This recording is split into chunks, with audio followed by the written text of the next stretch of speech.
Hi guys, कैसे हो। Last lecture में हमने जेंगो के रिलेटेड स्टार्ट किया था और पर्टिकुलर मैंने बताया था कि जेंगो क्यों सीखना है, वेब एप्लीकेशन क्या है, सर्वर क्या है, हम कैसे सर्वर पे फाइल रन करते हैं, वो सब कुछ चीज़ हम लास्ट लेक्चर में देख चुके हैं।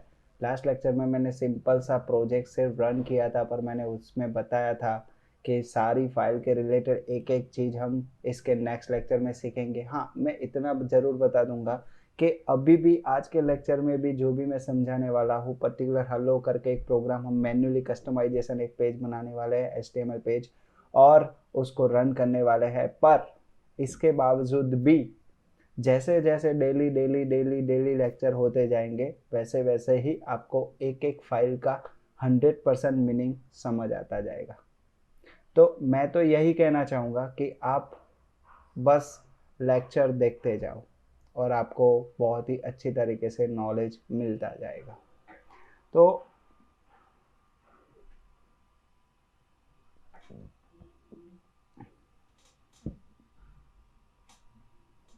सबसे पहले मैंने इस प्रोजेक्ट को, जो हरे कृष्णा नाम का हमने प्रोजेक्ट बनाया था, उस हरे कृष्णा नाम के प्रोजेक्ट को मैंने आज एक काम कर देता हूँ, रन कर देता हूँ। टर्मिनल में जाके उस प्रोजेक्ट को रन कर देता हूँ। उसके लिए कमांड क्या था, पाइथन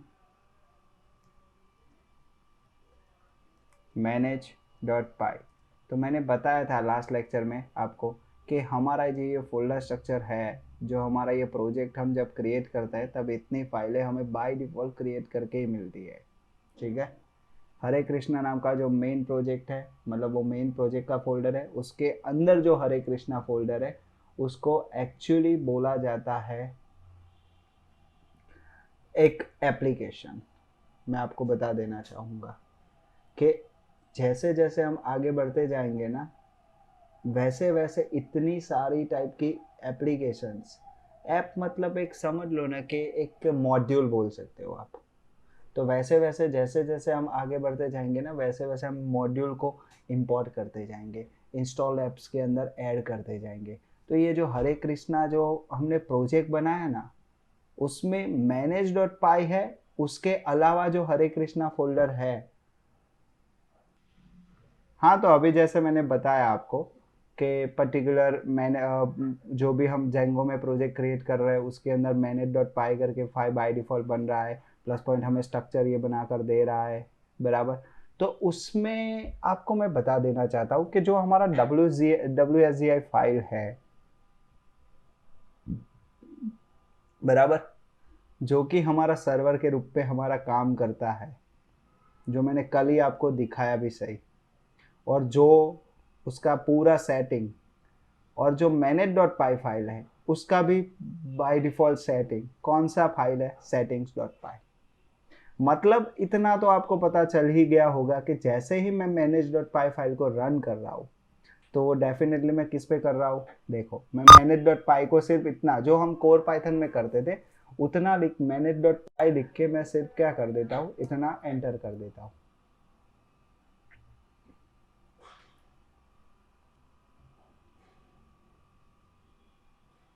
वेट, वॉट, बहुत टाइम लग रहा है। तो देखो उसके अंदर इतनी सारी चीज़ें हैं। देखो, मैनेज.पाई हमें कितने सब कमांड दे रहे हैं। देखो, ये सारे सब कमांड है, मतलब मैं पाइथन मैनेज.पाई स्पेस करके कितने सब कमांड लिख सकता हूँ, वो सारे मुझे मैनेज.पाई दे रहे हैं। देखो, सब कमांड, मतलब मैं चेंज पासवर्ड लिख सकता हूँ, क्रिएट सुपर यूज़र लिख सकता हूँ, revolve remove stat content types लिख सकता हूँ। ये सारे हम वैसे भी देखने ही वाले हैं, तो मैं बाद में ही आपको समझाऊंगा। ठीक है। अब समझ लो कि अभी फ़िलहाल तो हम कौन सा सब कमांड यूज़ करने वाला है, रन सर्वर। रन सर्वर का यूज़ क्या होगा तो वो देख लेते हैं,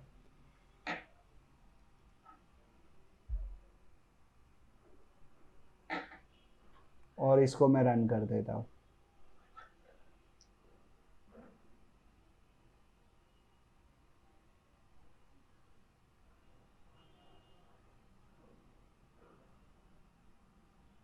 सॉरी, आज बहुत टाइम लग रहा है, पता नहीं लैपटॉप थोड़ा लोड ले रहा है।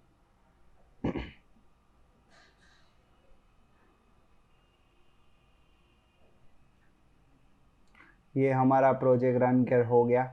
मैंने लास्ट लेक्चर में भी आपको बताया था कि हर एक वेब पेज का एक रिक्वेस्ट होता है, रिस्पॉन्स होता है, HTTP रिक्वेस्ट रिस्पॉन्स। दूसरी चीज़ इतना मैं बता देना चाहता हूँ कि अगर आप किसी सर्वर के साथ खेल रहे हो और आपका अगर प्रोजेक्ट रन हो रहा है तो डेफिनेटली वो कोई ना कोई IP डोमेन के पर ही रन होगा आपका प्रोजेक्ट।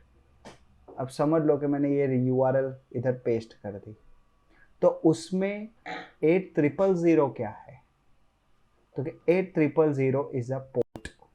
8000 क्या है, पोर्ट नंबर, और ये हमारा क्या है, IP एड्रेस। IP माने डोमेन। जैसे हम hntechno.com कर रहे हैं, तो वो जो,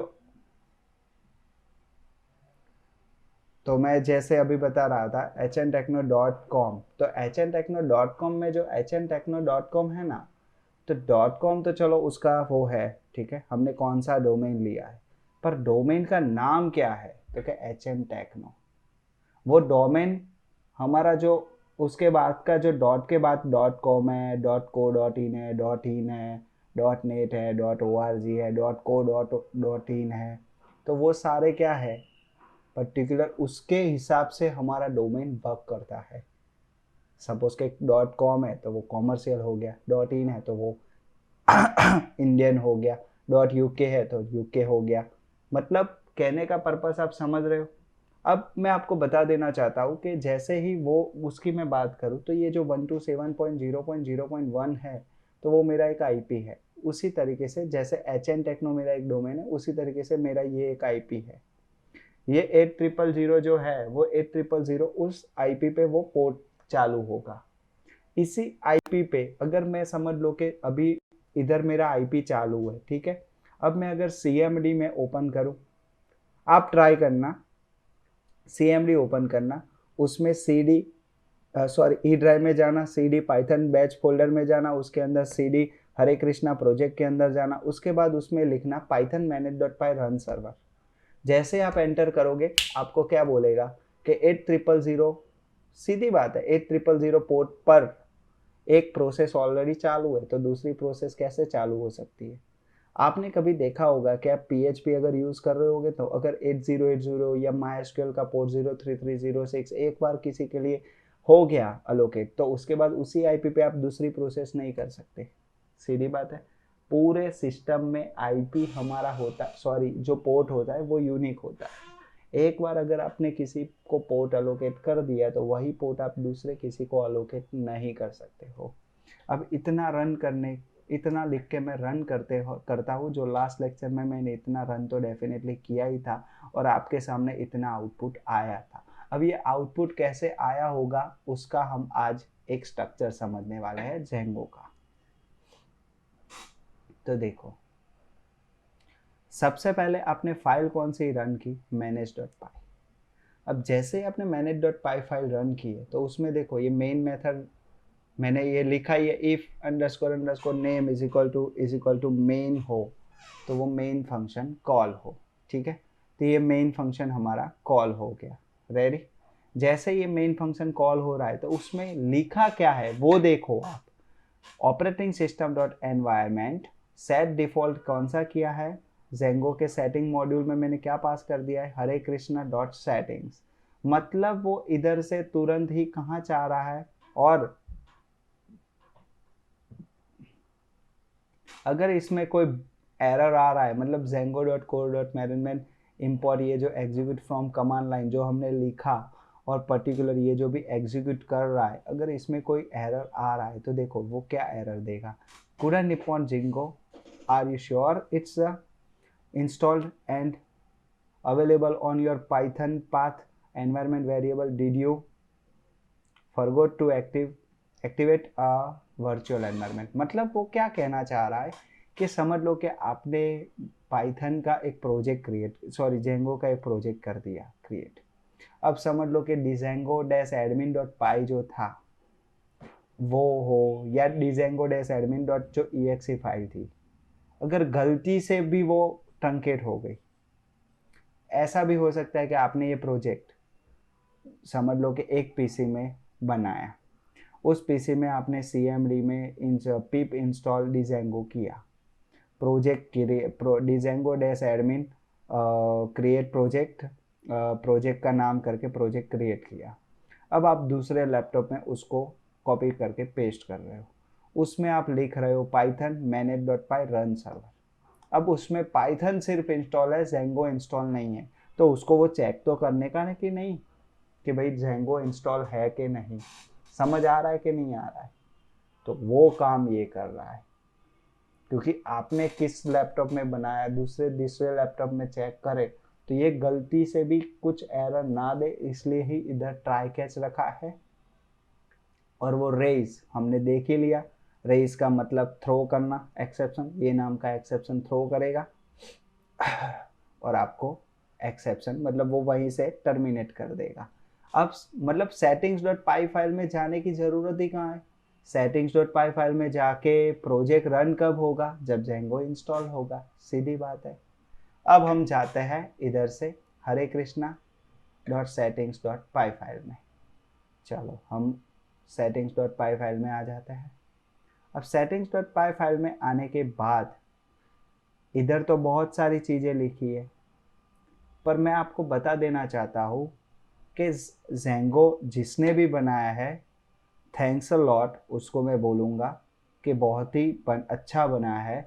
पर उसने डेफिनेटली एक गलती ज़रूर की है कि उसने कोई भी लोअर लेवल की चीज़ बनाई नहीं है, डायरेक्टली एडवांस लेवल की ही चीज़ बना दी है। मतलब उसने पूरा एडवांस लेवल का पूरा फ्रेमवर्क बना कर ही दे दिया है यूज़र को, बस कि यूज़र आप यूज़ करो, बात ख़त्म।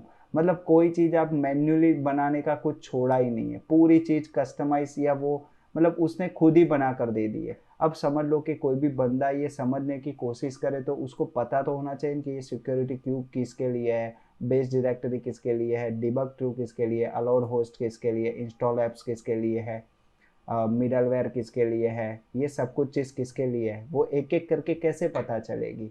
तो मैं तो डेफिनेटली आपको सिखाने वाला हूँ, पर आज तो मैं आज आपको नहीं समझा पाऊँगा, क्योंकि आपने इतने दिन से देखा तो होगा कि मैं प्रैक्टिकल के सिवा बात करता ही नहीं हूँ। तो जैसे जैसे हमारे प्रैक्टिकल खड़े होते जाएंगे, हम डेटाबेस कनेक्शन या सेशन या रेस्ट एपीआई या कुछ भी यूज़ करते जाएंगे, तो मैं उधर आपको मिडलवेयर का मतलब है, ये स्टैटिक फोल्डर का मतलब है, बाद में ये जो भी है what ever auth password validators है, उसके बाद ये जो डेटाबेस का कंसेप्ट है, वो मैं एक एक करके डेफिनेटली आपको एक एक चीज़ का मतलब समझाने वाला हूँ। हाँ, ये तो हम ऑलरेडी चीज़ समझ ही चुके हैं, इसका मतलब क्या है, जो लास्ट लेक्चर में हम समझ चुके हैं, ठीक है। हमको अगर अपाचे सर्वर यूज़ करना है तो मैं ये WSGI एप्लीकेशन की जगह अपाचे सर्वर के रिगार्डिंग कस्टमाइजेशंस इधर कर सकता हूँ, ठीक है। वो भी मैं आपको बताऊँगा थोड़े दिनों में। उसके बाद ये टेम्पलेट्स फोल्डर, ये टेम्पलेट्स क्या काम में आने वाला है वो हम देखते हैं।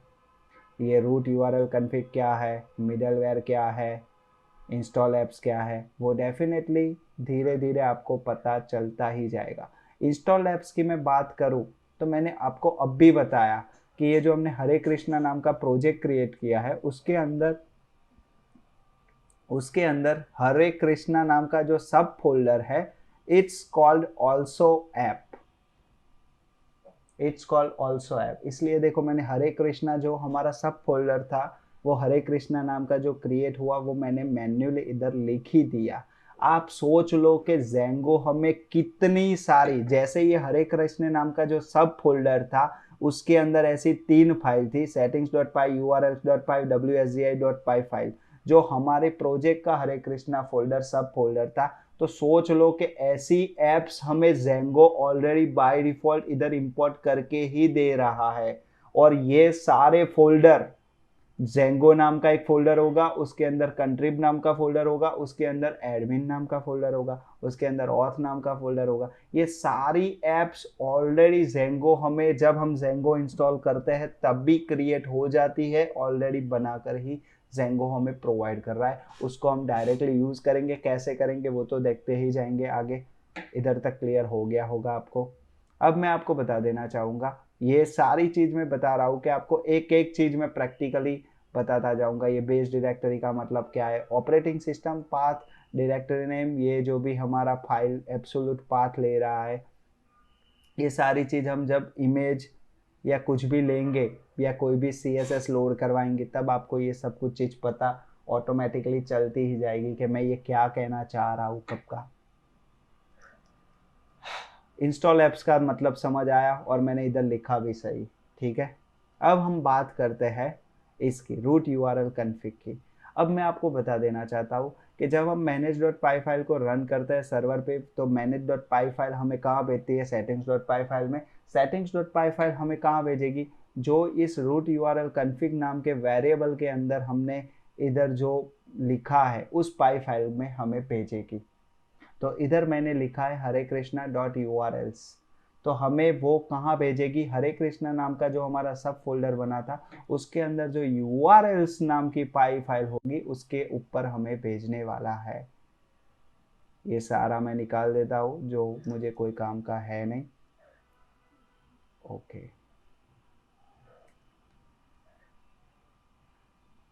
अब इधर आ गया। अब आप सोच रहे हो सर ये तो बहुत सारा सब कुछ, मैं वही तो बोल रहा हूँ कि जेंगो जिसने बनाया बहुत ही बेहतर बनाया, बहुत अच्छा बनाया, मैं मना बोल ही नहीं रहा, पर उसको हाँ सब अब आप वो मुझे रिप्लाई करेगा कि भाई सर कि फ्रेमवर्क किसको बोला जाता है। फ्रेमवर्क का मतलब ये है कि बना बनाया हुआ मिले और उसका आप यूज़ करके यूज़ करो। अगर आपको पूरा कस्टमाइजेशन ही करना है तो आप पहले से ही कस्टमाइजेशन कर सकते थे, तो आप जेंगो यूज़ क्यों कर रहे हो ठीक है अब मैं आपको बता देना चाहता हूँ कि देखो इधर मैं जेंगो का ये फाइल में से एडमिन है, पाथ है, वो सब कुछ देखो लोड कर रहा हूँ, उसको मैं यूज़ भी कर रहा हूँ, पर एक एक मीनिंग समझना है हमें।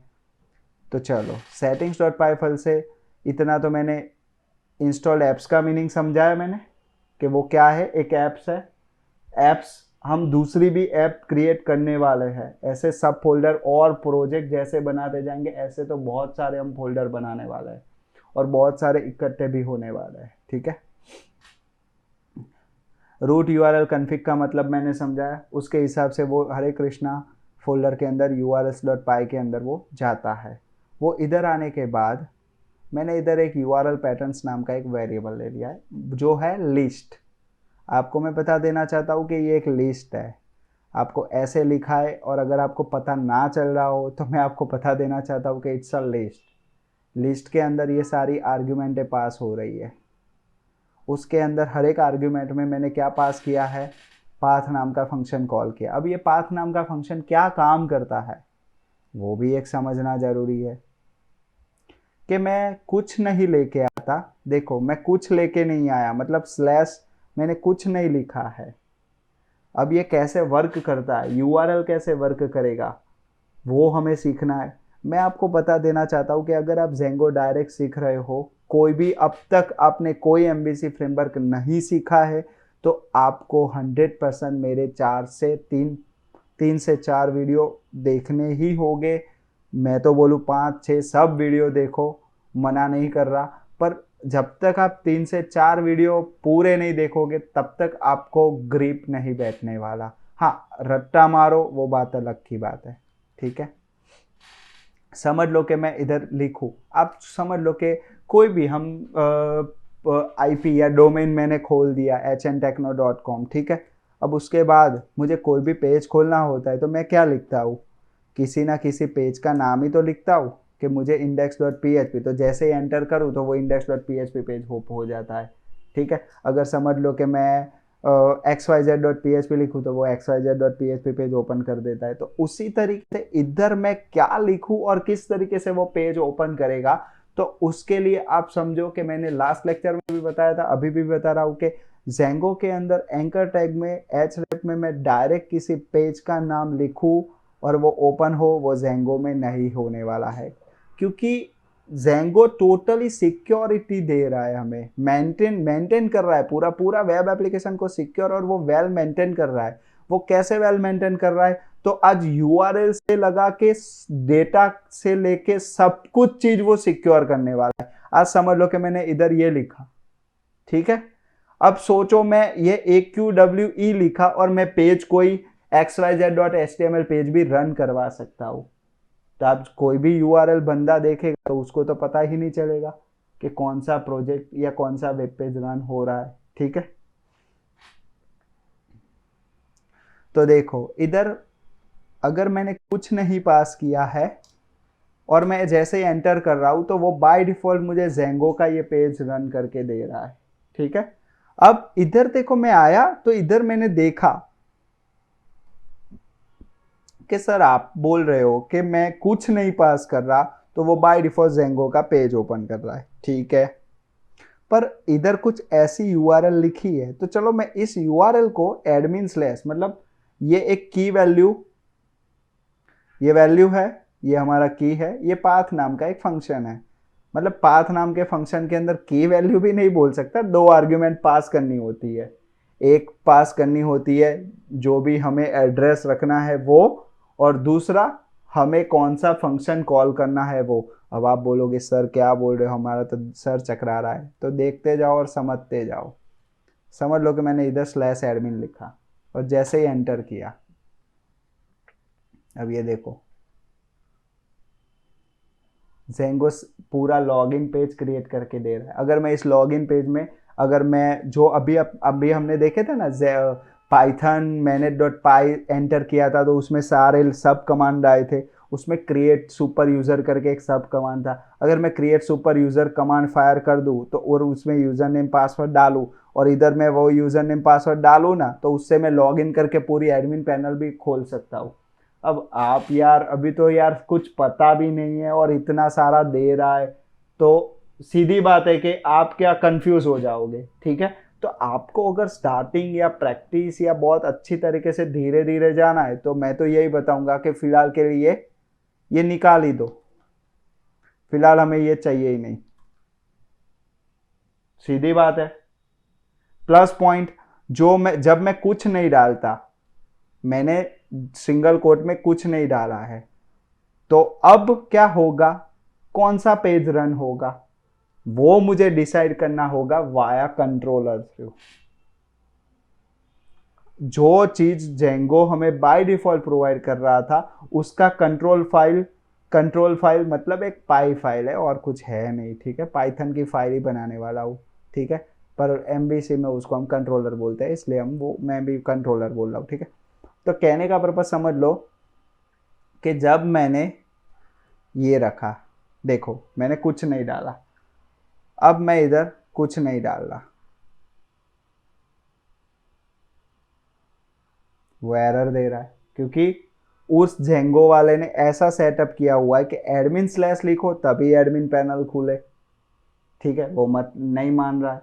तो अब मैं तो बताऊं कि मुझे जेंगो की कोई फाइल ही नहीं ओपन करनी है। जो बाय डिफॉल्ट जेंगो हमें स्ट्रक्चर दे रहा है, एडमिन पैनल, अभी जो बाय डिफॉल्ट पेज ओपन कर रहा था ये वाला, ये हमें चाहिए ही नहीं। मैं तो चाहता हूं कि मैं खुद ही एक खुद का बनाऊं। ठीक है, तो खुद का बनाने के लिए मैं क्या करूंगा, तो मैं क्या कर रहा हूं, ये जो जेंगो मुझे प्रोवाइड कर रहा है वो मैं सब कुछ निकाल ही देता हूं। अब मैं इधर एडमिन ही निकाल रहा हूं पूरा, तो इधर से मैं एडमिन जो इंपोर्ट किया हुआ है जो फालतू का है फिलहाल के लिए, तो वो मैं निकाल दूंगा, क्योंकि फिलहाल तो मुझे सिर्फ पाथ नाम के फंक्शन की ज़रूरत है जो मुझे जेंगो के अंदर urls.py के अंदर से मिल रहा है और जिसको मैंने इंपोर्ट किया हुआ है, उस फंक्शन को कॉल करूंगा। अब मैं देखो इधर जैसे मैंने कुछ नहीं डाला है।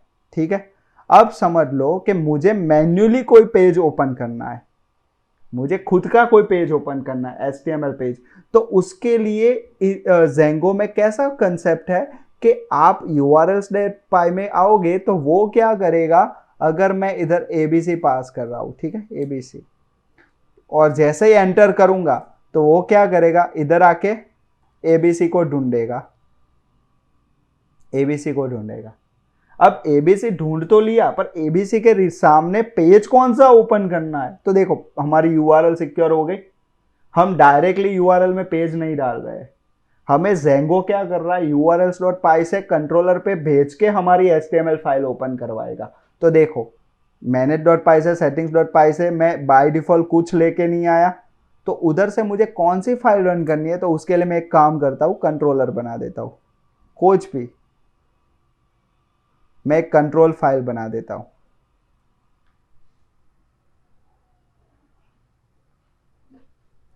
जो हरे कृष्णा फोल्डर के अंदर बना रहा हूं। ये control.py फाइल मैंने बना दी। अब इधर मुझे क्या करना होगा, अब समझ लो कि इसके लिए भी कंट्रोलर पे जाऊंगा मैं, तो पहले तो मुझे ये फाइल लोड कर देनी पड़ेगी। फ्रॉम सेम पैकेज में इंपोर्ट कंट्रोल, ऐसे भी हम कर सकते हैं। अगर पूरी फाइल को इंपोर्ट करना है तो भी हम कर सकते हैं। अगर मुझे पूरी की पूरी फाइल को इंपोर्ट करना है तो भी मैं ऐसे कर सकता हूँ। डॉट मतलब सेम फोल्डर में है, इसलिए सेम फोल्डर मतलब dot import control.py file load कर दी। अब मुझे जो जो चीज़ चाहिए होगी वो मैं इस फाइल में से एक एक करके उठाता रहूँगा। अब आप इतना तो समझ सकते हो, इतने तो आप बड़े हो ही चुके हो, तभी आप जेंगो सीख रहे होगे कि control.py लिखा तो अगर मैं इधर भी कंट्रोल लिखूँ, ठीक है, और मैं इधर भी कंट्रोल लिखूँ, पर मैंने control.py में कुछ मेंशन तो किया नहीं है कि ये URL लेके आऊँ, मतलब नल लेके आऊँ तो ये वाली फाइल ओपन हो, ये वाली लेके आऊँ URL तो ये वाली फाइल लेके आऊँ। तो उसके लिए हर एक MVC फ्रेमवर्क में क्या होता है, फंक्शन बनाने होता है। तो मैंने लिख दिया इधर XYZ, इधर लिख दिया PQR, आपको जो नाम डालना हो डाल सकते हो। तो देखो मुझे इधर दो फंक्शन बनाने होंगे, एक XYZ नाम का, एक PQR नाम का फंक्शन। फंक्शन कॉल होगा, वो रिटर्न करेगा पेज का नाम, और वो पेज खुलेगा हमारा। तो देखो इधर हम कर देते हैं, एक XYZ फंक्शन बना देते हैं। अब इतना समझो, आप इतना समझे ही हो तो एक और चीज समझ लो कि urls.py पे गया, urls.py पे मैं बाय डिफॉल्ट कुछ लेके नहीं आ रहा, तो वो कंट्रोल फाइल पे जाएगा, control.py में XYZ फंक्शन कॉल करेगा, XYZ फंक्शन पे आ गया, पर मुझे ओपन करना है, वो क्या है, एक वेब पेज। अब वेब पेज का तो स्टार्टिंग ही कहाँ से होता है, request response, request response, request response. मैंने कल या परसों फर्स्ट लेक्चर में इसके रिलेटेड बहुत ही मैं समझा चुका हूँ आपको, ठीक है। तो डेफिनेटली मुझे इधर आर्ग्यूमेंट में क्या पास करना पड़ेगा, रिक्वेस्ट, और जो भी मेरा रिटर्न होने वाला है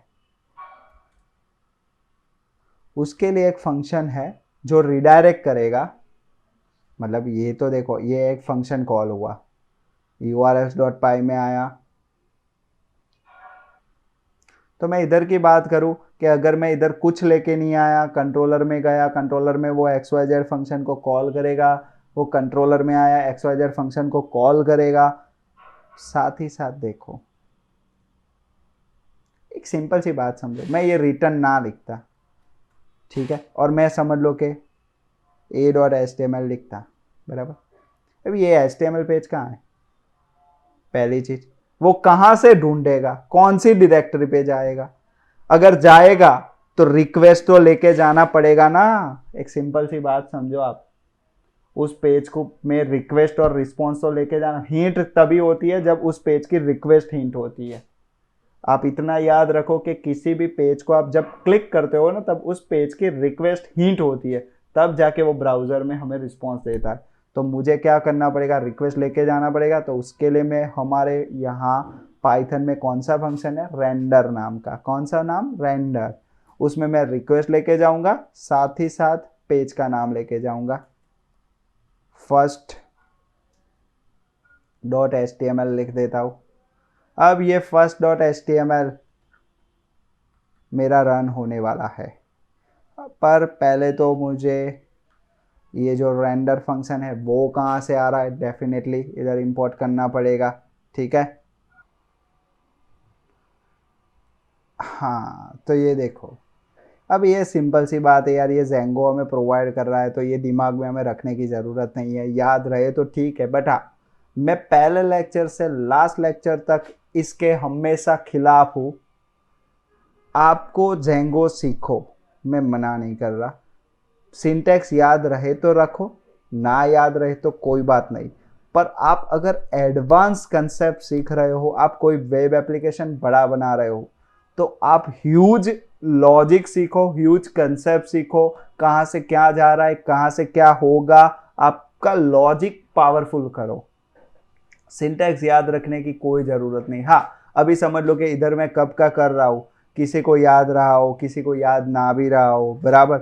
पर एक सिंपल सी बात समझो, इतना तो क्लियर है, manage.py से settings.py पे गया, वो इधर से urls.py पे आया। मैं अगर url में कुछ नहीं लेके आ रहा हूँ तो वो डेफिनेटली नल वाला यूआरएल कॉल करेगा, वो कंट्रोलर पे जाएगा, क्योंकि वाया कंट्रोलर थ्रू खोलना है, क्योंकि डिट्स एमवीसी फ्रेमवर्क, वो कंट्रोलर में जाए। अब कंट्रोलर पे जाने के बाद वो अगरबत्ती तो नहीं करेगा, वो डेफिनेटली कहीं ना कोई फंक्शन पे जाएगा, वो फंक्शन कॉल करेगा, वो फंक्शन ही हमें रिटर्न करेगा कि मुझे कौन से पेज पे जाना है। हाँ, अब मैं बता देना चाहता हूँ, जिस तरीके से manage.py फाइल के अंदर हमारा settings.py फाइल में भेज रहा है, तो उसी तरीके से कंट्रोलर में भी हमें ये जो रिटर्न मिलेगा ना, तो वो हमें वापस कहाँ भेजने वाला है, settings.py फाइल में।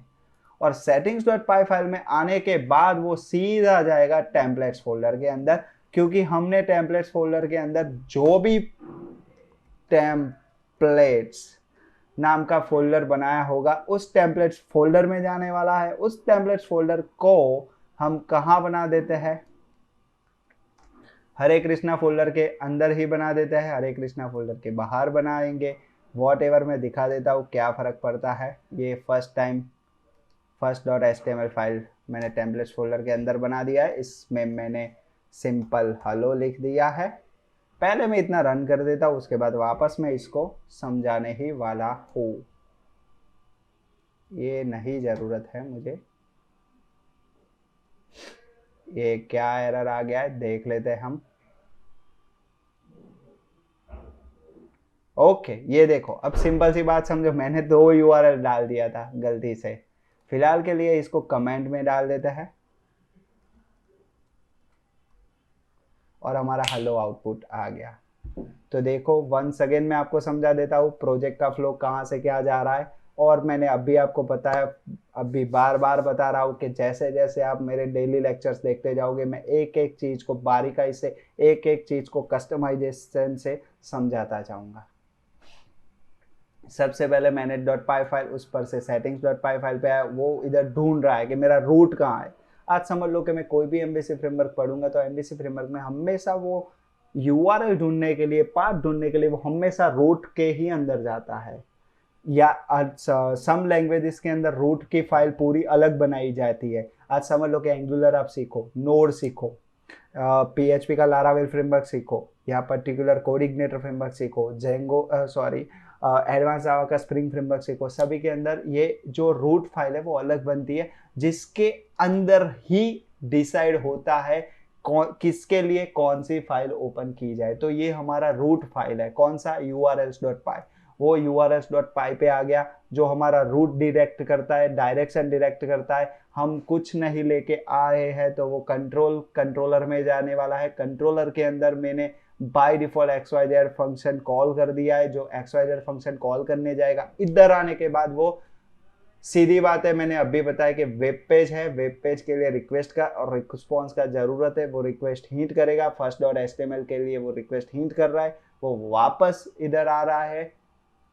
ये टेम्पलेट्स किसके लिए है, ये इसी के लिए है जो हमारा HTML फाइल ओपन करने के लिए हेल्पफुल बनता है, जो हमें बैकएंड में वर्क करता है। जेंगो का template.backends.django template direct Django templates का हम यूज़ कर रहे हैं, जिसके अंदर डायरेक्टरी कौन सी है, जेंगो टेम्पलेट्स तो हमें यूज़ करने हैं, मतलब जो HTML फाइल हमें यूज़ करनी है, तो उसके लिए हमारी डायरेक्टरी कौन सी है। तो ये देखो, ऐप डायरेक्टरी ट्रू कर दिया है, मतलब कि जो हमारा एप्लीकेशन है, ये जो हरे कृष्णा जो ऐप है हमारा, ये ऐप जो है हरे कृष्णा ऐप, उसको मैंने इधर ट्रू किया हुआ है, मतलब वो हमारा जो सब हरे कृष्णा फोल्डर है उसको वो ट्रू कर रहा है, मतलब वो उसमें कंटिन्यू कर रहा है, उसके अंदर वो ढूंढने जा रहा है टेम्पलेट्स नाम के फोल्डर को। ठीक है, हरे कृष्णा फोल्डर के अंदर टेम्पलेट्स फोल्डर को ढूंढ रहा है, वो इधर आ रहा है और उसमें वो ढूंढेगा हमारा first.html पेज,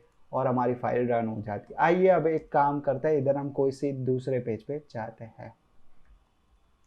सेकंड, समझ लो कि मुझे कोई ना कोई पेज ओपन करना है। तो देखो मैं यूआरएल में क्या डाल रहा हूँ, XYZ। मैंने यूआरएल में डाला XYZ। ये XYZ लेके वो कहाँ जाएगा, देखो मैं कंट्रोल शिफ्ट आर करता हूँ, तो अभी तो 404 एरर है। अब आपको ये सारी एरर्स के बारे में भी पता होना चाहिए। 404 मतलब web page not found, page not found. 500 server का एरर हो। 403 अगर आपने कोई चीज़ भेजी है और उसमें सिक्योरिटी परमिशंस की एरर है तो वो 403 देगा। 200 मतलब ओके, मतलब परफेक्ट कोड है आपका। जैसे जैसे आगे आता जाएगा मैं सारे एरर कोड भी आपको समझाता ही जाने वाला हूँ। ये XYZ में जाएगा, once again same flow, settings.py, root, urls.py। फिलहाल मैं XYZ लेके आया, उस पर से वो कंट्रोलर के अंदर pqr नाम फंक्शन के कॉल करेगा, तो मुझे इधर pqr नाम का फंक्शन बनाना ही रहेगा डेफिनेटली, जो रिटर्न करेगा मेरा सेकंड या जो भी आपने पेज बनाना हो, आपकी मर्जी की बात है। जो मैं वापस वो इधर से तो एटलीस्ट settings.py में ही आएगा। ऐप डायरेक्टरी मैंने ट्रू किया है, मतलब हरे कृष्णा फोल्डर के अंदर टेम्पलेट्स नाम का फोल्डर सर्च करेगा। टेम्पलेट्स फोल्डर के अंदर second.html, उसके अंदर h1 सेकंड पेज। तो अब आपको पता चल गया होगा कि हमें कोई भी प्रोजेक्ट या कोई भी फाइल रन करनी है तो मैं कैसे करूंगा। तो देखो आज second.html जो फाइल है उसका जो कोड है, मतलब जो फाइल है वो तो मेरी सिक्योर हो गई। किसी को second.html का पाथ मिल ही नहीं सकता क्योंकि इधर XYZ पास हो रहा है। समझ लो कि फिलहाल ये पेज रन है, ठीक है। आपको ही मैं पूछूं कि फिलहाल कौन सी HTML फाइल रन है, अब आपने बनाया तो आपको याद होगा, पर किसी थर्ड पार्टी को मैं पूछूंगा डेफिनेटली उसको नहीं पता होगा, क्योंकि उसने इस यूआरएल के रिगार्डिंग कौन सा कंट्रोलर कौन सा फंक्शन बनाया होगा, जिसने बनाया उसको ही पता है। तो इतना आई होप कि आपको पता चल गया होगा। मुझे लग रहा है उस हिसाब से आपको 50-60% समझ आया होगा, पर मैंने बताया आप मेरे सारे वीडियो देखते जाओ, डेफिनेटली 100% क्लियर आएगा। डेटाबेस कनेक्शन सब कुछ चीज़ में बारीकाई से चीज़ समझाने वाला हूँ, प्लस पॉइंट कस्टमाइजेशन कर करके समझाने वाला हूँ। इसमें मैं कस्टमाइजेशन नहीं कर पा रहा क्योंकि मेरे हाथ बंधे हैं। बाकी मैं हर लैंग्वेज हर फ्रेमवर्क, मैंने PHP में खुद का फ्रेमवर्क बनाया, जावा में खुद का फ्रेमवर्क बनाया है। वो मेरे जावा के वीडियो आप एडवांस जावा के परचेस करके देख सकते हो, आपको डेफिनेटली बहुत डीप लेवल तक नॉलेज मिलेगा। इसमें भी मैं डेफिनेटली आपको डीप लेवल तक ही नॉलेज देने वाला हूँ, पर मैं बता देना चाहूंगा कि जो जहां लिख रहा हूं वो तो मुझे वही लिखना पड़ेगा। अब मैं ऐसा तो नहीं कर सकता ना कि इधर मैं Django शॉर्टकट्स की जगह XYZ.shortcuts लिख सकूं, ठीक है। तो आप समझ गए होगे और इतनी प्रैक्टिस डेफिनेटली करोगे, उसके बाद ही आप मेरा नेक्स्ट वीडियो देखोगे। तो थैंक यू, जय श्री कृष्णा, मिलते हैं नेक्स्ट लेक्चर में।